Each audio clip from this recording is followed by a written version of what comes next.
she has returned to the birthplace of love, the human body.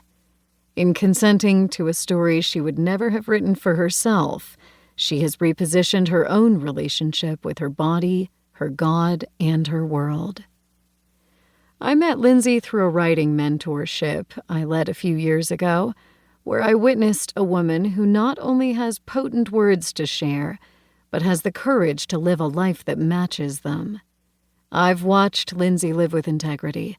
I've seen her honor her body as more than a machine. I've noticed her humility to listen to those society has long silenced.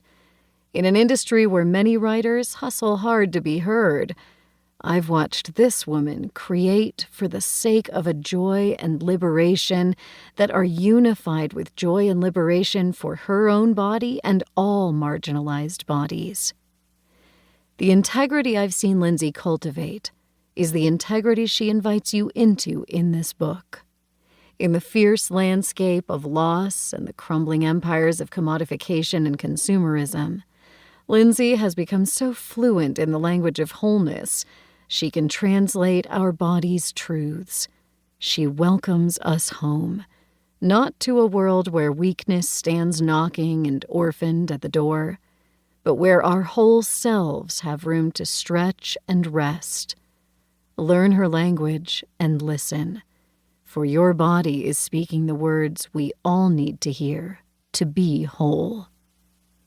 K.J. Ramsey, licensed professional counselor and author of This Too Shall Last, The Lord Is My Courage, and The Book of Common Courage.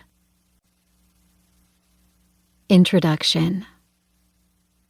There is a whisper we keep hearing.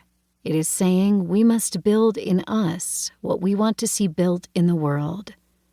Sonia Renee Taylor, The Body is Not an Apology, The Power of Radical Self-Love. 60% of U.S. adults live with a chronic illness. Some of us take a pill and forget our illness altogether. Some of us are totally disabled. Some of us were on the couch today. Some of us should have been but couldn't afford it. Some of us have found amazing support from health professionals. Some of us navigate a confusing, unfair, and uncaring healthcare system. Some of us have little access to healthcare at all.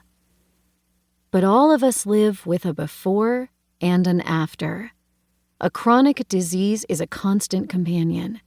Even if our condition is well managed, some part of us knows that fragility and uncertainty have taken up permanent residence in our lives. We have all known what it is to be deeply grateful to a body and to wish for a different body, and maybe to do both on the same day. We all experience not only our own lives, but also the rest of the world differently than we did before. We wonder how much to reveal to our coworkers, families, or friends. We take health and healthcare personally. We have a different relationship with words like need and dependency. We hear people declare confidently how to be healthy, and we wonder what people like them think of people like us. We are 60%, but too many of us feel alone. Having a chronic illness, like any suffering in this culture really, feels isolating and scary. Sick people end up feeling self-conscious. We're told we're unusual or failures. It seems like a downer or an embarrassment or a weakness we should never show. We wonder if we're complaining too much when we're honest about our lives. We fear being stigmatized and stereotyped. We might accidentally make others uncomfortable if we joke about bodies and doctors. But the truth is, we are 60%. More of us live with these realities than don't. At the age of 26, my childhood rare chronic autoimmune disease, Behçet's syndrome, suddenly overtook my life again. I remembered that I am one of the 60%. At first, I thought the biggest long-term effect on my life might be adding more doctor's appointments to my agenda. Then I kept not getting better. I've decided to spare you the suspense. Healing may be in the title of this book,